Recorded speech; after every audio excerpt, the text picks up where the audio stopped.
Good morning, folks. Today is Sunday, March the 1st. First day of Starch March begins right now. You know, I really didn't have time to enjoy the new year, like at all, or even the Christmas holiday. It's kind of like 25 and 26 just bled into each other for me. With so much going on. I mean, way too much going on. Like really, really stressful.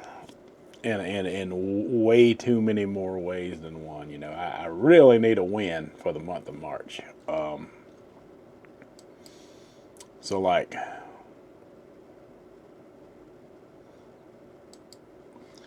the passing of my mom, number one, at the same time, have an emergency situation with the gallbladder. I knew it was going bad. I knew it was going bad. For those of you who have been around long enough, when I was doing the '90s low-fat style, when I was trying to, do some bulking and weightlifting, I had some pain back then that my wife reminded me of.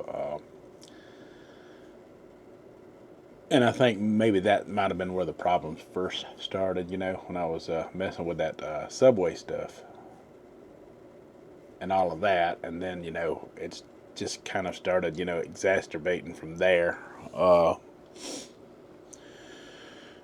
But yeah, thinking back on it all, I had quite a few hiccups with it, with the gallbladder issue. But it really, really decided to crunch down on me in the middle of December there. Just before Mom passed. So I was going through that, and I had to wait on surgery, and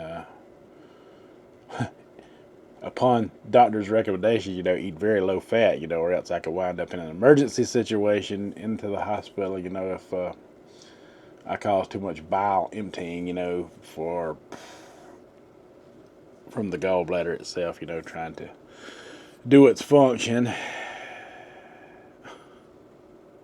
It was a lot. It was a lot to deal with. But they're like, well, if it comes down to an emergency situation, go to an emergency room and we will handle it right away. Otherwise, wait till your procedure a month and a half later. It was a lot, all at once. Going through that, knowing that it was the last days. That I was going to see my mother. Knowing. I mean, I couldn't even get properly upset. I couldn't even properly grieve, because the minute I would get upset, when you start to shed a little sadness, you might convulse a little bit, and it just kind of triggers every muscle inside of you. Yeah, I was feeling that kind of pain from the gallbladder too. So it was a lot. It was a lot to have to deal with. I really had to find inner strength, for that. I found a lot of that inner strength through Jesus, so thank God for that. But got me focused a little bit into something else, like what would his diet be like? And his was mostly a plant-forward diet.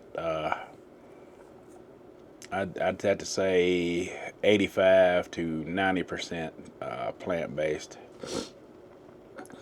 And this is, thinking back on it, this is where a lot of the vegetarian stuff started coming from, because I had a tutor one time in the '70s and early '80s that helped me, with schoolwork and learning and stuff like that. I had a tutor my mom paid for on the side, and that tutor of mine, she was actually a vegetarian. That's the first time I had heard or seen one. She was skinny. Lord, she was skinny. But on Fridays, we bring her a hot dog. My mother brought her a hot dog one time on Friday from this store where we get hot dogs from, and to our surprise, she ate it. This was right when we first started going there and found out she was a vegetarian. So Mom would bring her one every Friday. Every Friday she'd scarf down that hot dog. But the rest of the week, she's all vegetarian, all the time, strict.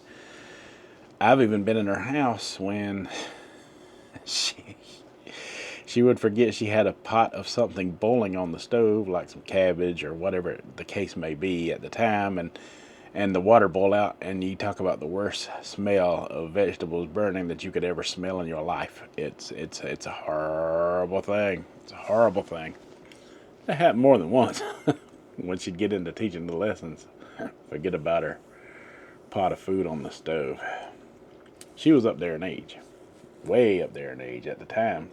At the time, gosh, I know she lived into her 90s because we'd randomly visit her. Her name was Miss Shirley. Her grandkids were the same age as me. Some of them are still alive to this day. Nana Shirley is what they called her. She wanted me to call her Nana too, but I just never could get into it. When you have a tutor when you're young, you really don't appreciate it at the time. I would rather have been out playing with my friends. Because not everybody was having to go to, a tutor. Like I was, like I had to do. So I really enjoyed the days when she had something else to do and I didn't have to go. Those were a fun time. But looking back on it all, I really appreciate what she did for me. But when you're a kid, you hate it. You hate it. I don't want to do this. I don't want to go there. But I was learning things and didn't know it. Other than just the reading and arithmetic she was teaching. But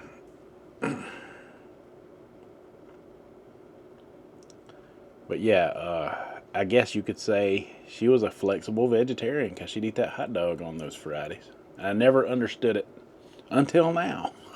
Until now. I guess flexible vegetarian is what she was. Probably wasn't even a term for it. There wasn't even a term for it back then, because I think flexitarian is kind of a more recent thing. But I think more people who have eaten modern food slip a lot more than they let on anyway. I think they do. I'm just going to be honest about it. Back then, they didn't have the alternatives like they have now. So it kind of makes sense if you think about it, because nowadays they have plant-based hot dogs, plant-based chicken sandwiches, plant-based stuff, which would probably be a lot easier on old Miss Shirley.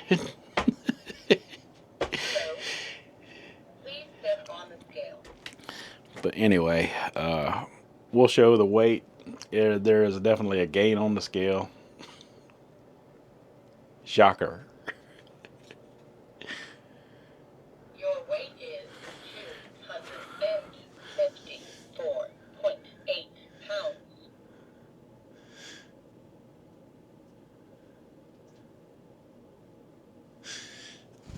254.8 pounds. 254.8 pounds. 254.8 pounds. So,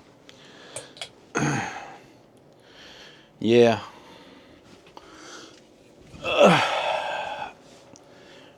Maybe I shouldn't have had that cake last night before I went to bed. Or maybe I shouldn't have ate those 3 dinner rolls yesterday.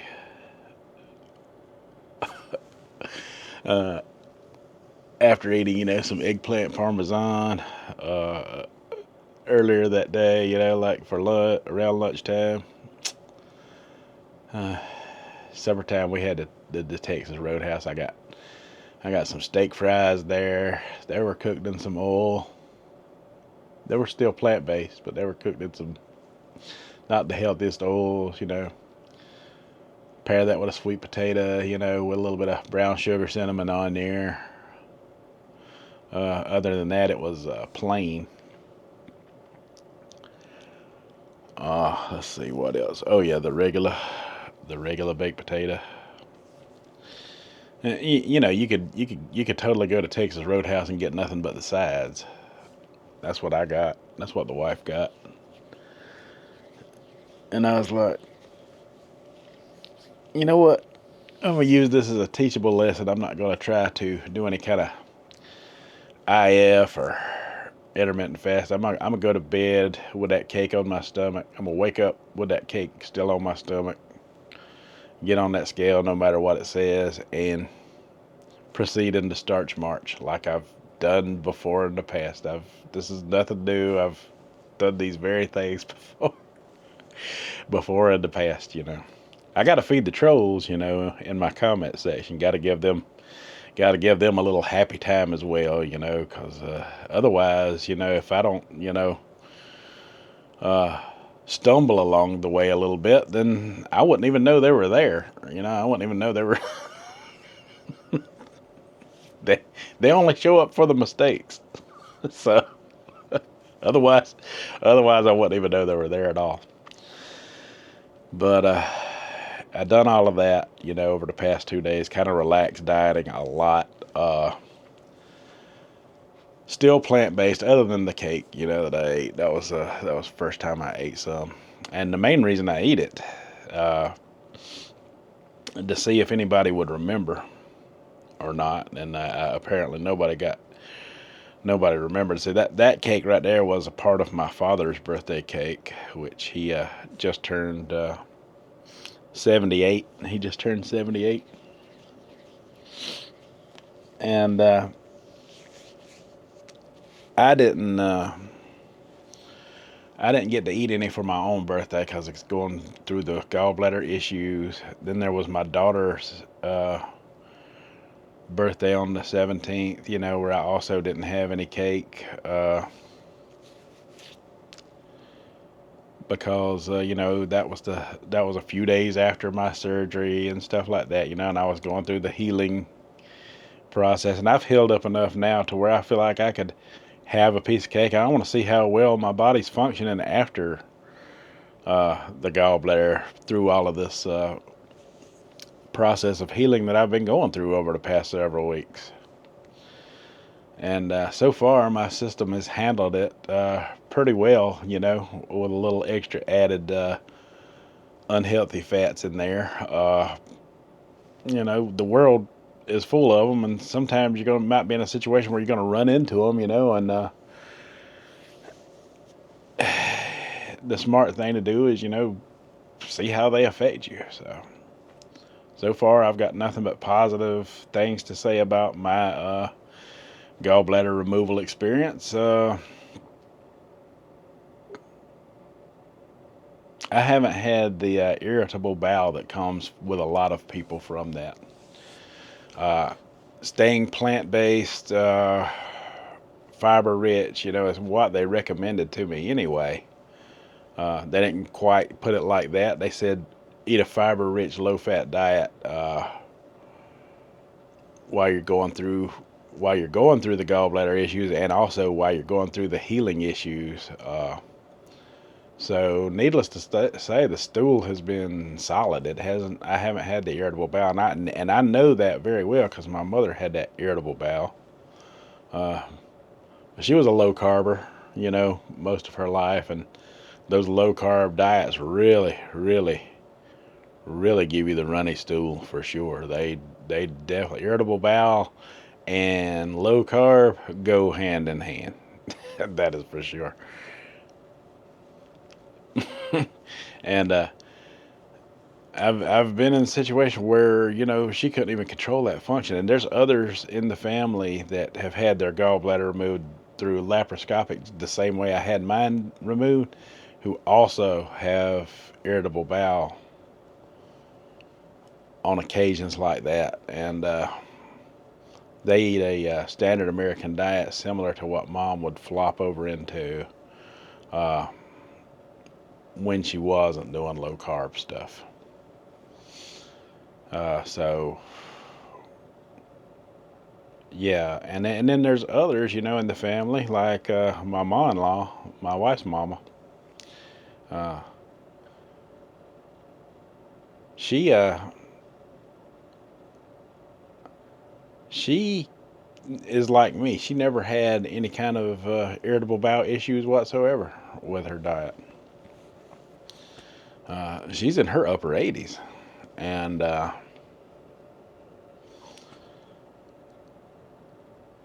she's an old school Southern cook. When she eats her, when she makes her cabbage and stuff, she makes it with Southern traditional fatback cooked in there, which I have to avoid. You know, a lot of her cooking, unless she specifically makes it for me without those things in it, for the reasons of avoiding the fat. You know, because I try to avoid it when I know it's there. Sometimes it's unavoidable. And if I was stuck in a situation where I was dinner over there and the only things that she had I could eat was maybe some uh, cabbage or mashed potatoes, then yeah, I would just do the best I could. That's how I look at it. As far as staying all plant based goes. But I haven't been in any of those situations. Not for this month. I've kept it really clean for the most part during the month of February. But Starch March is different. I'm going to do some experimentation within the Starch Solutions tile of dieting. I'm going to come up with my own protocol. There's already protocols that exist within the Starch Solution, like the Mary's Mini that I have participated with and had great results. And that is going to be a part of my protocol as well. I'm going to do some Mary's Mini style dieting. But I have also done like I done this month, and with great weight loss success. Because I was in the upper 260s at the start of all this. I was around 263, 264. 10 pounds heavier than what I am right now. So I lost a good bit of weight. Getting down to 248 through the month of February, and I held on to that 248 good too until I had some cake. Oh, what am I gonna do, man? Oh, what am I ever gonna do?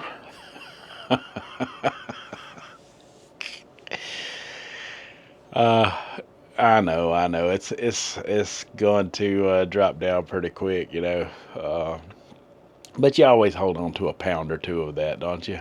For at least a day or two before you can really get back straight. You always struggle with a pound or two of that gain, so I'm looking to probably get it back down to about 252 within a day or two, and then by the end of the week probably drop it all back down to the 248, and then if I do my protocols right, then I should be able to drop it down even further from there as we go along. But I'm gonna do something. I'm gonna call it starch flexing. Starch flexing, and I got the idea kind of from the way I done my sugar diet protocols. I'd eat I do the sugar fasting, either with the fruits and the smoothies, or some kind of sugar source, the way people were doing it back then. And then every 3 days or so, I'd go eat some animal protein, and they called that sugar fasting. Uh, YouTube likes to get away from that word a lot, and I want to get away from it too. So I don't have to do any kind of fast on a starch solution. So flexible. Yeah, I like that. Now, when I say I'm going to be flexible, I don't mean when I'm doing the starch solution. I'm going to do like I did back in the sugar diet and go have some animal every few days because I'm in Lent season right now. So I've sworn off meat, for religious purposes throughout the rest of this month into April 2nd and stuff, and I probably go beyond that too, because I'll eat it when I feel like eating it. I won't eat it to prove a point, because I feel like, uh, back in those times, most people ate a 90% plant forward diet, Mediterranean style plant forward diet. Now, I'm going to do it more modern style because I feel like there's a lot of good things out there that has been added to the Mediterranean diet on a more modern approach, but also based around those same principles and concepts of traditional Mediterranean back in Jesus' time. So I'm gonna eat a lot of foods he would eat that were plant based, like porridges and stuff like that. But here's how starch flexing is gonna work. I'm gonna lower the protein for a few days through maybe some lower protein option. Now, I'll try to stick with a certain amount on the low end of protein, because I can have like a cup of oatmeal in my food, and that's only like 10 grams of protein. I still consider that pretty low, because like a half a cup is only 5 grams of protein for the oatmeal I use anyway. To make it porridge style, and also for satiety purposes. That's just a scenario. That's not going to be for every meal, of course. But there's a lot of foods that are higher on the protein, like the beans and legumes. So my starch flexing is going to be like a lower protein approach for a few days, and then just like I did on the sugar diet, when I'd add animal protein instead, I can add the higher end of the starch proteins. Hence, starch flexing. Starch flexing. Because I know for a fact that I could just eat the higher proteins, and through butyrate alone, uh, get the effects of weight loss. Not only that, but it's still lower calorie options. But I'm going to starch flex a little bit here, and drop the protein down, through like some pastas. Also restricting not just the protein, but the gluten. A lot of what you see on that scale is when I have gluten, I have issues. Uh, I have weight issues when I eat gluten. So when I ate those rolls yesterday, it was all experimentation to see what that scale would say today, along with some gluten and fat. For some reason, those two combinations don't work well together for me, and I suspect a lot of people have this issue. So with the oatmeal that I use a gluten-free option, and I think oatmeal pretty much by itself anyway in general is gluten free. There's a chance of a little cross contamination or this and that, but I ain't talking about that little bit of cross contamination gluten. I'm not going to worry too much about that type of stuff, but what I'm going to worry about is full blown wheat gluten. Staying away from that during the low end of the flexing, the starch flexing, like go with some of those gluten-free pasta noodles, stuff like that, uh, for a few days. Eat some stuff made up like that. Low end protein, and then add it in every few days, because it's been amazing. The to preserve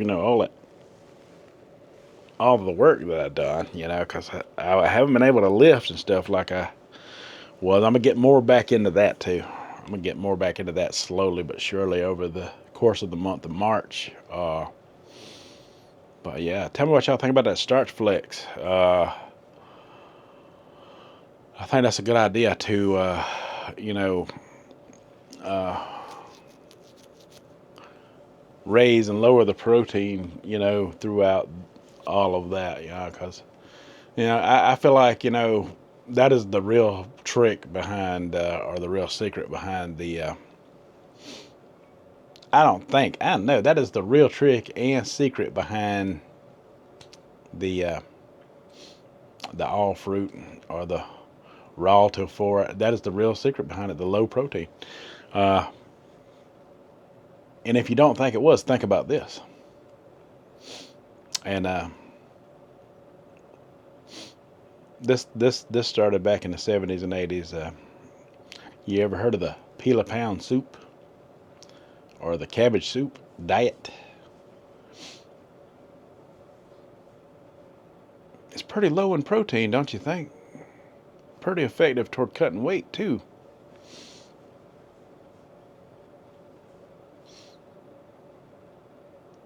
It'll definitely put you in the bathroom, that's for sure. Because I've done that diet before. That's a rough one. That's a rough one. It'll work, and it'll. I guarantee you, I could go on. I could do the peel a pound soup, the cabbage soup, and I could get all that weight that I just gained off like in a day or two, like it was nothing. Probably go beyond it. Yeah, that's cookivore food there. That's cookivore food there, because I think what goes into it is traditional peel a pound soup was yeah, maybe a little celery in there, maybe a little cabbage, tomato. I think some people put carrot in it. Whatever version that you choose, it works. It just works to drop that weight. That peel a pound soup will knock it off quick. Like, seriously. That's a serious protocol right there. So, if it's so effective being, just all veg, then what do you think the real secret behind the peel a pound or the cabbage soup is? It is the low protein that goes along with it. So yeah, those tricks they actually exist, within the starch solution itself. Carrots are very, very, very, very low in starch and low in protein at the same time, but they're still considered there's a tiny bit of starch in there. I think bananas are starchy. Uh, I'm pretty sure bananas have a little bit of that there starch in them. Uh, I'm gonna ask my old Google machine here about it right now, because banana might be my claim to the best fruit that I can eat on a starch based. Something about that starch, man. Being the starch being present doesn't aggravate the teeth for some reason. It's the higher sugar fruit, higher fructose sugary fruits that are mostly fructose, like grapes and stuff. I mean, trust me, I don't want that to be the case. It just happens to be the case. There's things I could do to go resolve that issue and go all raw food and call it a day. But I think I can do it. At some point, I'm gonna have to do it anyway. But I think keeping it for now and letting it be an indicator of how I guide myself through this starch solution is a better way to go about it, because it kind of, it kind of dismisses the claims of others, that say, "Oh, this diet really destroyed my teeth, my health, my health." Cause if greens cause kidney stones, if greens cause kidney stones, they do it through being consumed raw. And if fruit causes wisdom teeth issues, which that's the one I can definitely verify. Yeah, it does. It does. It really does. Um, Too much of a good thing is never a good thing.